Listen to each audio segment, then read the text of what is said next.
भगवद गीता अध्याय 8 श्लोक 6। हे कुंती पुत्र, शरीर त्यागते समय मनुष्य जिस जिस भाव का स्मरण करता है वह उस भाव को निश्चित रूप से प्राप्त होता है। तात्पर्य यहाँ पर मृत्यु के समय अपना स्वभाव बदलने की विधि का वर्णन है। जो व्यक्ति अंत समय कृष्ण का चिंतन करते हुए शरीर त्याग करता है उसे परमेश्वर का दिव्य स्वभाव प्राप्त होता है। किंतु ये सत्य नहीं है कि यदि कोई मृत्यु के समय कृष्ण के अतिरिक्त और कुछ सोचता है तो उसे भी दिव्य अवस्था प्राप्त होती है। हमें इस बात पर विशेष ध्यान देना चाहिए। तो फिर कोई मन की सही अवस्था में किस प्रकार मरे? महापुरुष होते हुए भी महाराज भरत ने मृत्यु के समय एक हिरण का चिंतन किया, अतः अगले जीवन में हिरण के शरीर में उनका देहांतरण हुआ। यद्यपि हिरण के रूप में उन्हें अपने विगत कर्मों की स्मृति थी, किंतु उन्हें पशु शरीर धारण करना ही पड़ा। निस्संदेह मनुष्य के जीवन भर के विचार संचित होकर मृत्यु के समय उसके विचारों को प्रभावित करते हैं, अतः इस जीवन से उसका अगला जीवन बनता है। अगर कोई इस जीवन में सतोगुणी होता है और निरंतर कृष्ण का चिंतन करता है तो संभावना यही है कि मृत्यु के समय उसे कृष्ण का स्मरण बना रहे। इससे उसे कृष्ण के दिव्य स्वभाव को प्राप्त करने में सहायता मिलेगी। यदि कोई दिव्य रूप से कृष्ण की सेवा में लीन रहता है तो उसका अगला शरीर दिव्य आध्यात्मिक ही होगा, भौतिक नहीं।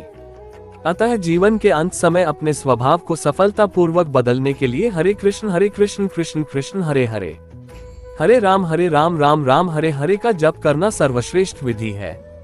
श्लोक 7। अतएव हे अर्जुन, तुम्हें सदैव कृष्ण रूप में मेरा चिंतन करना चाहिए और साथ ही युद्ध करने के कर्तव्य को भी पूरा करना चाहिए। अपने कर्मों को मुझे समर्पित करके तथा अपने मन एवं बुद्धि को मुझमें स्थिर करके तुम निश्चित रूप से मुझे प्राप्त कर सकोगे। तात्पर्य, अर्जुन को दिया गया यह उपदेश भौतिक कार्यों में व्यस्त रहने वाले समस्त व्यक्तियों के लिए बड़ा महत्वपूर्ण है। भगवान यह नहीं कहते कि कोई अपने कर्तव्यों को त्याग दे। मनुष्य उन्हें करते हुए साथ साथ हरे कृष्ण का जप करके कृष्ण का चिंतन कर सकता है। इससे मनुष्य भौतिक कल्मश से मुक्त हो जाएगा और अपने मन तथा बुद्धि को कृष्ण में प्रवृत्त करेगा। कृष्ण का नाम जप करने से मनुष्य परमधाम कृष्ण लोक को प्राप्त होगा, इसमें कोई संदेह नहीं है। श्लोक 8। हे पार्थ, जो व्यक्ति मेरा स्मरण करने में अपना मन निरंतर लगाए रखकर अविचलित भाव से भगवान के रूप में मेरा ध्यान करता है वह मुझको अवश्य ही प्राप्त होता है। तात्पर्य, इस श्लोक में भगवान कृष्ण अपने स्मरण किए जाने की महत्ता पर बल देते हैं। महामंत्र हरे कृष्ण का जप करने से कृष्ण की स्मृति हो आती है। भगवान के शब्दोच्चार ध्वनि के जप तथा श्रवण के अभ्यास से मनुष्य के कान, जीभ तथा मन व्यस्त रहते हैं। इस ध्यान का अभ्यास अत्यंत सुगम है और इससे परमेश्वर को प्राप्त करने में सहायता मिलती है। पुरुषम का अर्थ भोक्ता है। यद्यपि सारे जीव भगवान की तटस्था शक्ति हैं, किंतु वे भौतिक कल्मश से युक्त हैं। वे स्वयं को भोक्ता मानते हैं जबकि वे होते नहीं। यहाँ पर स्पष्ट उल्लेख है कि भगवान ही अपने विभिन्न स्वरूपों तथा नारायण, वासुदेव आदि स्वांशों के रूप में परम भोक्ता है। भक्त हरे कृष्ण का जप करके अपनी पूजा के लक्ष्य परमेश्वर का, उनके किसी भी रूप नारायण, कृष्ण, राम आदि का निरंतर चिंतन कर सकता है। ऐसा करने से वह शुद्ध हो जाता है और निरंतर जप करते रहने से जीवन के अंत में वह भगवत धाम को जाता है। योग अंतःकरण के परमात्मा का ध्यान है।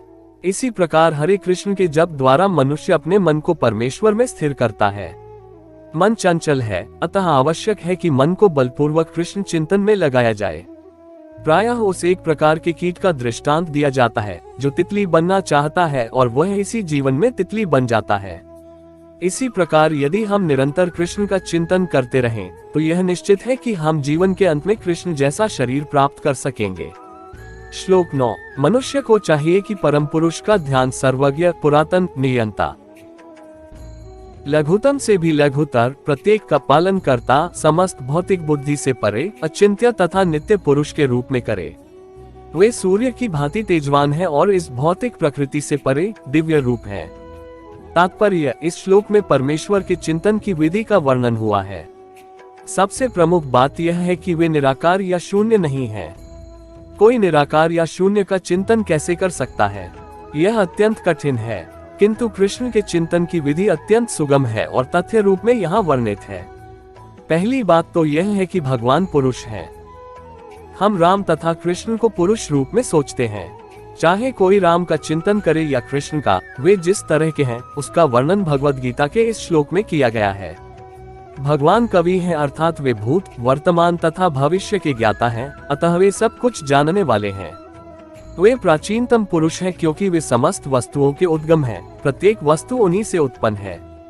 वे ब्रह्मांड के परम नियंता भी हैं। वे मनुष्यों के पालक तथा शिक्षक हैं। वे अणु से भी सूक्ष्म हैं। जीवात्मा बाल के अग्रभाग के 10,000वें अंश के बराबर है, किंतु भगवान अचिंत्य रूप से इतने लघु हैं कि वे इस अणु के भी हृदय में प्रविष्ट रहते हैं। इसलिए वे लघुतम से भी लघुतर कहलाते हैं। परमेश्वर के रूप में वे परमाणु में तथा लघुतम के भी हृदय में प्रवेश कर सकते हैं और परमात्मा रूप में उसका नियंत्रण करते हैं। इतना लघु होते हुए भी वे सर्वव्यापी हैं और सबों का पालन करने वाले हैं। उनके द्वारा इन लोकों का धारण होता है। प्रायः हम आश्चर्य करते हैं कि ये विशाल लोक किस प्रकार वायु में तैर रहे हैं। यहाँ ये बताया गया है कि परमेश्वर अपनी अचिंत्य शक्ति द्वारा इन समस्त विशाल लोकों तथा आकाशगंगाओं को धारण किए हुए हैं। इस प्रसंग में अचिंत्य शब्द अत्यंत सार्थक है। ईश्वर की शक्ति हमारी कल्पना या विचार शक्ति के परे है, इसीलिए अचिंत्य कहलाती है। इस बात का खंडन कौन कर सकता है? वे इस भौतिक जगत में व्याप्त हैं, फिर भी इससे परे हैं। हम इसी भौतिक जगत को ठीक ठीक नहीं समझ पाते, जो आध्यात्मिक जगत की तुलना में नगण्य है। तो फिर हम कैसे जान सकते हैं कि इसके परे क्या?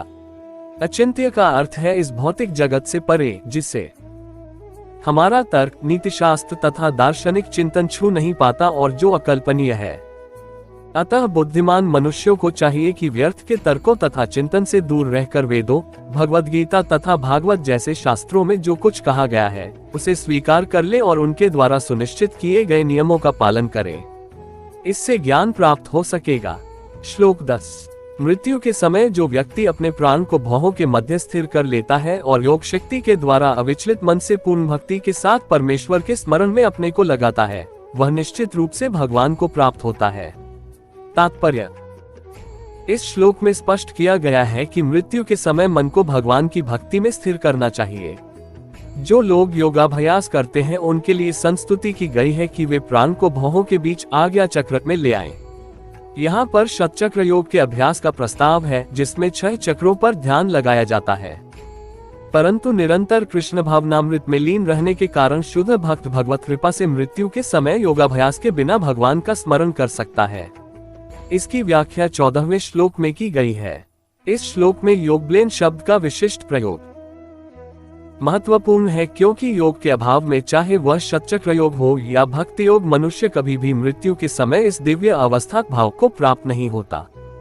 कोई भी मृत्यु के समय परमेश्वर का सहसा स्मरण नहीं कर पाता। उसे किसी न किसी योग का, विशेषतया भक्ति योग का अभ्यास होना चाहिए। चूंकि मृत्यु के समय मनुष्य का मन अत्यधिक विचलित रहता है, अतः अपने जीवन में मनुष्य को योग के माध्यम से अध्यात्म का अभ्यास करना चाहिए। श्लोक 11। जो वेदों के ज्ञाता हैं, जो ओंकार का उच्चारण करते हैं और जो संन्यास आश्रम के बड़े बड़े मुनि हैं, वे ब्रह्म में प्रवेश करते हैं। ऐसी सिद्धि की इच्छा करने वाले ब्रह्मचर्य व्रत का अभ्यास करते हैं। अब मैं तुम्हें वह विधि बताऊंगा जिससे कोई भी व्यक्ति मुक्ति लाभ कर सकता है। तात्पर्य: श्री कृष्ण अर्जुन के लिए शतचक्र योग की विधि का अनुमोदन कर चुके हैं, जिसमें प्राण को भौहों के मध्य स्थिर करना होता है। यह मानकर कि हो सकता है अर्जुन को शतचक्र योग अभ्यास न आता हो, कृष्ण अगले श्लोकों में इसकी विधि बताते हैं। भगवान कहते हैं कि ब्रह्म यद्यपि अद्वितीय है, किंतु उसके अनेक स्वरूप होते हैं। विशेषतया निर्विशेषवादियों के लिए अक्षर या ओंकार ब्रह्म है। कृष्ण यहाँ पर निर्विशेष ब्रह्म के विषय में बता रहे हैं, जिसमें सन्यासी प्रवेश करते हैं। ज्ञान की वैदिक पद्धति में छात्रों को प्रारंभ से गुरु के पास रहने से ब्रह्मचर्य व्रत का पालन करते हुए ओंकार का उच्चारण तथा परम निर्विशेष ब्रह्म की शिक्षा दी जाती है। इस प्रकार वे ब्रह्म के 2 स्वरूपों से परिचित होते हैं। ये प्रथा छात्रों के आध्यात्मिक जीवन के विकास के लिए अत्यावश्यक है, किंतु इस समय ऐसा ब्रह्मचर्य जीवन, अविवाहित जीवन बिता पाना बिल्कुल संभव नहीं है। विश्व का सामाजिक ढांचा इतना बदल चुका है कि छात्र जीवन के प्रारंभ से ब्रह्मचर्य जीवन बिताना संभव नहीं है। यद्यपि विश्व में ज्ञान की विभिन्न शाखाओं के लिए अनेक संस्थाएं हैं, किंतु ऐसी मान्यता प्राप्त एक भी संस्था नहीं है जहां ब्रह्मचर्य के सिद्धांतों में शिक्षा प्रदान की जा सके। ब्रह्मचर्य के बिना आध्यात्मिक जीवन में उन्नति कर पाना अत्यंत कठिन है। अतः इस कलियुग के लिए शास्त्रों के आदेशानुसार भगवान चैतन्य ने घोषणा की है कि भगवान कृष्ण के पवित्र नाम हरे कृष्ण कृष्ण कृष्ण हरे हरे, हरे राम राम राम हरे हरे के जप के अतिरिक्त परमेश्वर के साक्षात्कार का कोई अन्य उपाय नहीं है। श्लोक 12। समस्त इंद्रिय क्रियाओं से विरक्ति को योग की स्थिति योग धारणा कहा जाता है। इंद्रियों के समस्त द्वारों को बंद करके तथा मन को हृदय में और प्राणवायु को सिर पर केंद्रित करके मनुष्य अपने को योग में स्थापित करता है। तात्पर्य, इस श्लोक में बताई गई विधि से योगाभ्यास के लिए सबसे पहले इंद्रिय भोग के सारे द्वार बंद करने होते हैं। ये प्रत्याहार अथवा इंद्रिय विषयों से इंद्रियों को हटाना कहलाता है। इसमें ज्ञानेंद्रियों नेत्र, कान, नाक, जीभ तथा स्पर्श को पूर्णतया वश में करके उन्हें इंद्रिय तृप्ति में लिप्त होने नहीं दिया जाता। इस प्रकार मन हृदय में स्थित परमात्मा पर केंद्रित होता है और प्राणवायु को सिर के ऊपर तक चढ़ाया जाता है। इसका विस्तृत वर्णन 6ठे अध्याय में हो चुका है, किंतु जैसा कि पहले कहा जा चुका है, अब यह विधि व्यावहारिक नहीं है। सबसे उत्तम विधि तो कृष्ण भावनामृत है। यदि कोई भक्ति में अपने मन को कृष्ण में स्थिर करने में समर्थ होता है तो उसके लिए अविचलित दिव्य समाधि में बने रहना सुगम हो जाता है। श्लोक 13। इस योगाभ्यास में स्थित होकर तथा अक्षरों के परम संयोग यानी ओंकार का उच्चारण करते हुए यदि कोई भगवान का चिंतन करता है और अपने शरीर का त्याग करता है तो वह निश्चित रूप से आध्यात्मिक लोकों को जाता है। तात्पर्य, यहाँ स्पष्ट उल्लेख हुआ है कि ओम ब्रह्म तथा भगवान कृष्ण परस्पर भिन्न नहीं है। ओम कृष्ण की निर्विशेष ध्वनि है, लेकिन हरे कृष्ण में यह ओम सन्निहित है। इस योग के लिए हरे कृष्ण मंत्र जप की स्पष्ट संस्तुति है। अतः यदि कोई हरे कृष्ण कृष्ण कृष्ण हरे हरे, हरे राम राम राम हरे हरे इस मंत्र का जप करते हुए शरीर त्यागता है तो वह अपने अभ्यास के गुणानुसार आध्यात्मिक लोकों में से किसी एक लोक को जाता है। कृष्ण के भक्त कृष्णलोक या गोलोक वृंदावन को जाते हैं। सगुणवादियों के लिए आध्यात्मिक आकाश में अन्य अनेक लोक हैं जिन्हें वैकुंठ लोक कहते हैं, किंतु निर्विशेषवादी तो ब्रह्मज्योति में ही रह जाते हैं।